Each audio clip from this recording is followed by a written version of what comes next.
బాబు sir ఈసారి కుప్పంకు bye bye చెప్తుండు అని అంటున్నారు కదా.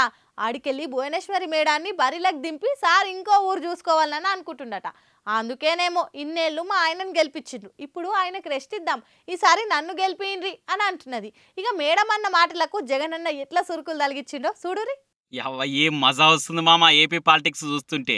మొన్న భువనేశ్వరి మేడం ఆయనకి రెస్ట్ ఇయ్యి అన్నది కదా, ఇక దానికి జగన్ అన్న ఇలా ఒంగోలు సభలో మాట్లాడుకుంటా మనం సిద్ధమని అంటుంటే బాబు గారి భార్యనేమో మా ఆయనకు రెస్ట్ కావాలని అంటున్నది అని ఎడ్డే పట్టిండు. ఈసారి జగన్ అన్న వైనాట్ 175 అని గట్టిపట్టే పట్టిండు. అధికారాన్ని అవతల చేతులకు ఓనియొద్దని మస్తు గిగ్గమతులు చేస్తున్నాడు. అందుకే ఎలక్షన్ నోటిఫికేషన్ వచ్చే లోపట చేయాల్సిన అన్ని పనులు చక్కా చేసేస్తున్నాడు. ఇప్పటికే వైసీపీ క్యాండిడేట్ అనౌన్స్మెంట్ కూడా ఆల్మోస్ట్ అయిపోయింది. ఎవరి కాల నియోజకవర్గాల ప్రచారం కూడా సురు చేసిర్రు. కానీ జనసేన టీడీపీలు మాత్రము ముంగటి 3 అడుగులు వెనక 7 అడుగులు అన్నట్టే ఆల జోడు నడుస్తున్నది. ఇద్దరి పోతుల పత్తిగింజే నూతిల పడి సచ్చిందన్నట్టు సీట్ల పంపకాలు దిగక గజిబిజి గందరగోళం ఉన్నది. ఆ బీజేపీ జనసేన టీడీపీల గజిబిజి గందరగోళమే మనం మళ్ళోసారి పవర్లకు వచ్చే తందుకు హైవే రోడ్ అవుతుందని జగనన్న మోస్ట్ ఎంటర్టైన్మెంట్ ఫీల్ అవుతున్నాడు. ఆ 3 పార్టీల సీట్ల పంపకాలు అప్పుడయ్యే పితలాటకాలు మనకే ప్లస్ అవుతాయని జగనన్న అంచనా చేస్తున్నాడు. 3 పార్టీల కూటమిలో సీట్లు రానోళ్ళు మన దొడ్లకే వస్తారు, ఓట్లు జీలుస్తారు, మళ్ళీ మన పంటే వండబోతుందని జగనన్న మస్తు కాన్ఫిడెంట్ తో ఉన్నాడు. అటు బీజేపీ టీడీపీ జనసేన క్యాడర్ మాత్రము ఎవరు ఎమ్మెల్యే క్యాండిడేటో ఎవరు ఎంపీ క్యాండిడేటో ఎవరు అటు ఎవరు ఇటు తెలియక